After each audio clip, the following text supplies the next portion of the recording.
Hello everyone, I'm Leonard French, your favorite copyright attorney, and today I have yet another update for you in the h3h3 lawsuit.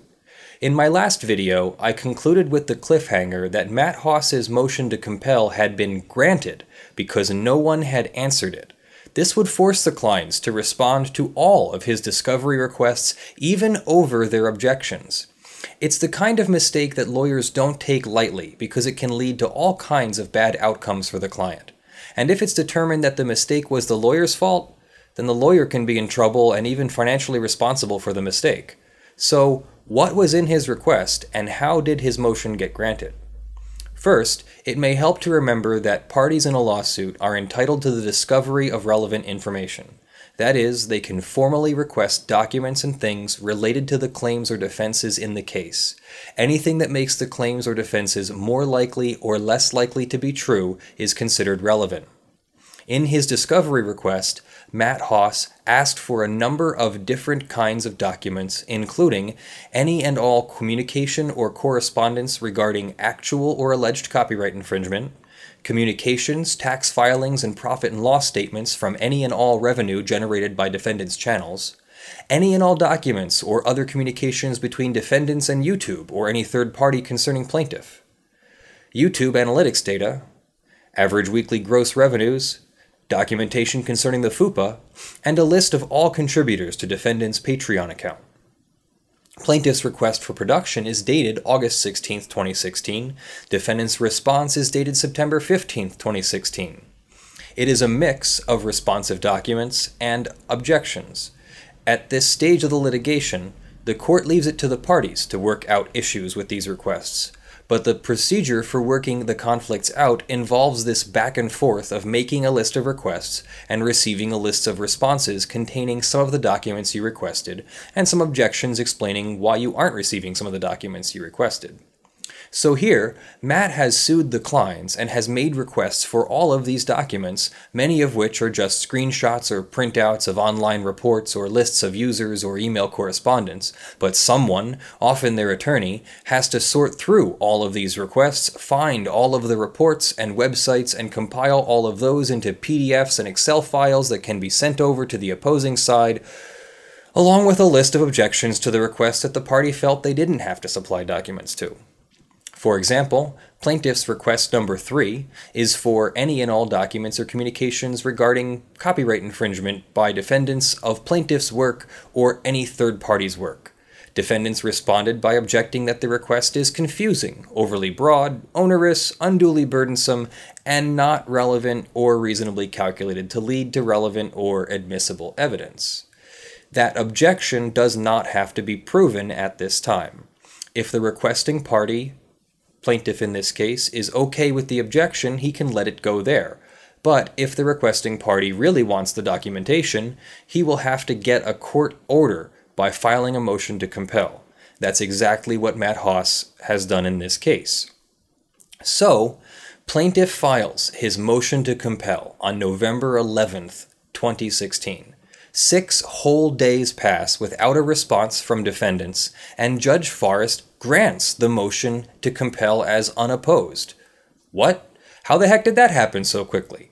The motion was filed on Friday and granted on Thursday? That's not even a week. Well, as if the law wasn't confusing enough, the rules for things are not all in the same place. First, you have the black letter law that supports the underlying claim. We call this the substantive law, as in, it's the substance or source of a claim in the case. Here, plaintiff is claiming copyright infringement and defamation and a bad DMCA takedown. Then, you have the law that governs the legal procedure that you must follow to bring that claim in court.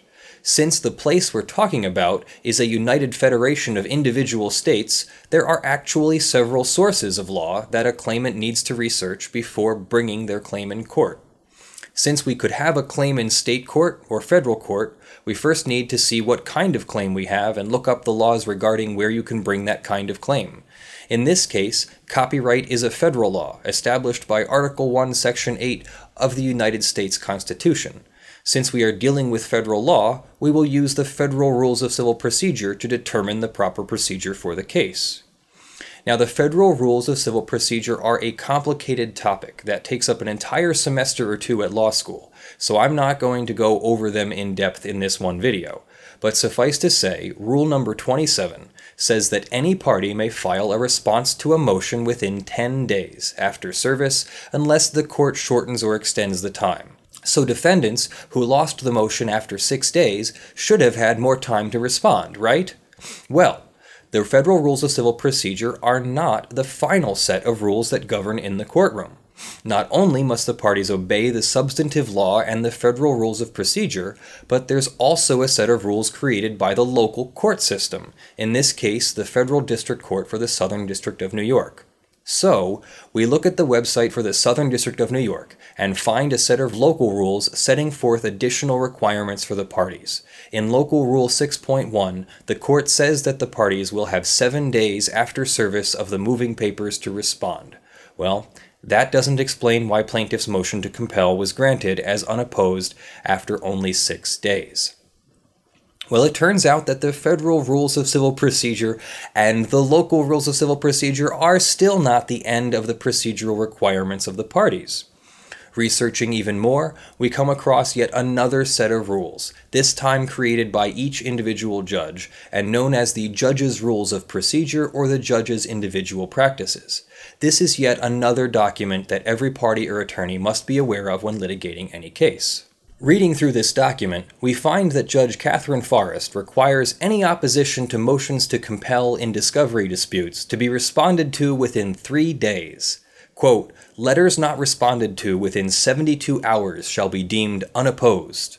And the judge literally spells out that a letter motion submitted on Friday will be due the following Wednesday at 12 p.m. In our case, the judge granted the motion as unopposed on Thursday. So that's it, right? Defendants and their attorneys messed up, and now they must turn over every single document requested? Well, not so fast. Yet another attorney enters her appearance on behalf of the Kleins. Attorney Carolyn Morgan makes a motion to stay or dissolve the granted motion to compel. It accuses plaintiff of filing his motion to compel in bad faith during a period of defendants substituting new attorneys, of which plaintiff was allegedly fully aware. The letter explains that, on or around November 3, 2016, defendants no longer wanted Mr. Lee and Ms. Rothman to represent them and instructed them not to take any action on their behalf. Plaintiff's counsel was allegedly told that defendants were in the middle of substituting counsel and asked to refrain from filing his motion. The letter goes on to explain that defendants' counsel had some confusion over who was to respond to plaintiff's motion to compel. Apparently, defendant's new lead attorney was attending his son's wedding and was unavailable to respond to the motion and did not see the notification of the motion. He claims in his declaration that he was not aware that no other attorneys could take action on behalf of the defendants. In attorney Michael Lee's declaration in support of the motion, he explains that his representation was terminated on November 2, 2016. He claims he was under explicit instructions to take no further action and therefore could not respond on behalf of his former client. The motion goes on to request a complete dissolution or at least a stay of plaintiff's motion to compel. Defendant's motion to stay the discovery order was filed on November 30th of 2016. Plaintiff's response was filed the very same day.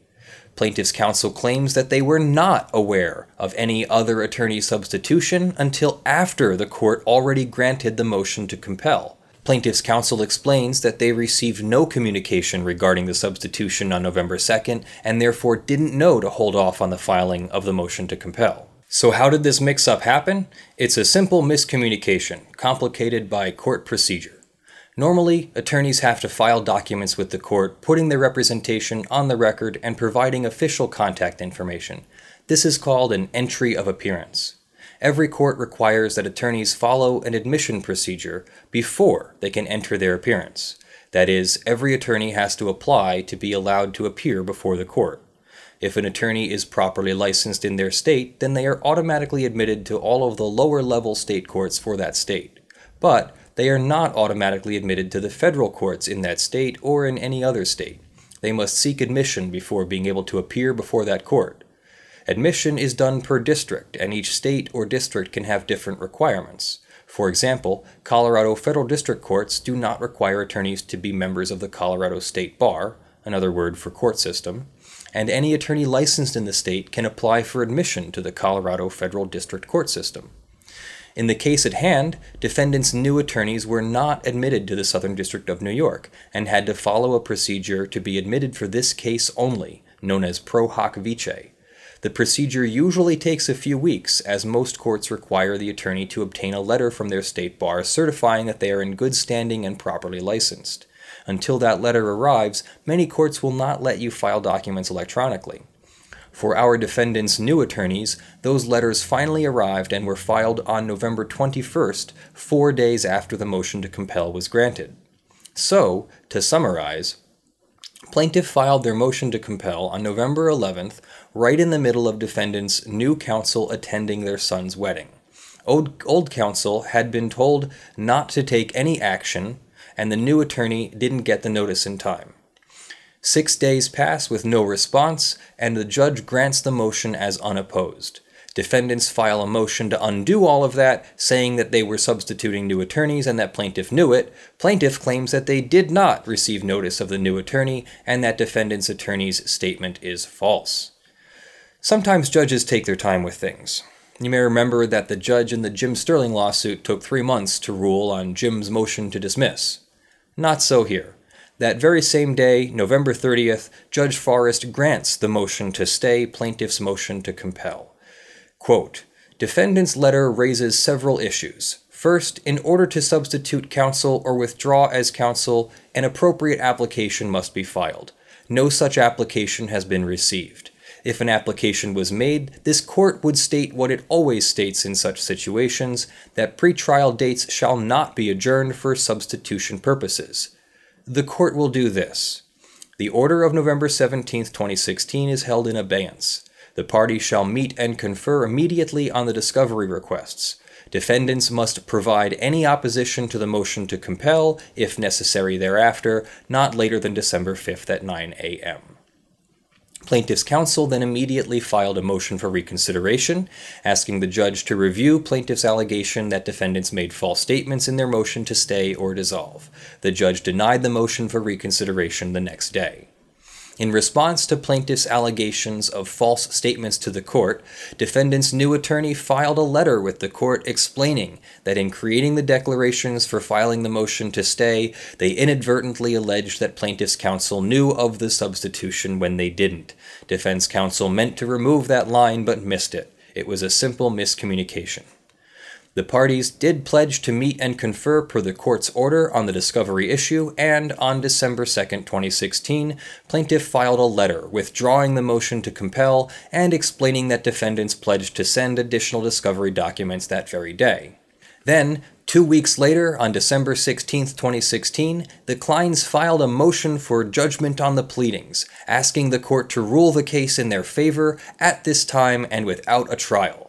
That was followed on December 20th by a letter from defense counsel explaining in advance plaintiff's potential request for sanctions. Sanctions are a kind of punishment from the court for improper behavior in the case. Plaintiff apparently threatened to make a motion for sanctions over defendant's claims that plaintiff was aware of the counsel substitution. Although such a motion was not filed on the record, it appears that defense counsel was concerned enough to file an official explanation to clear things up. Plaintiff then files a request for a protective order asking the judge to protect some discovery from being disclosed to the public. A week later, plaintiff also files a cross motion for judgment on the pleadings.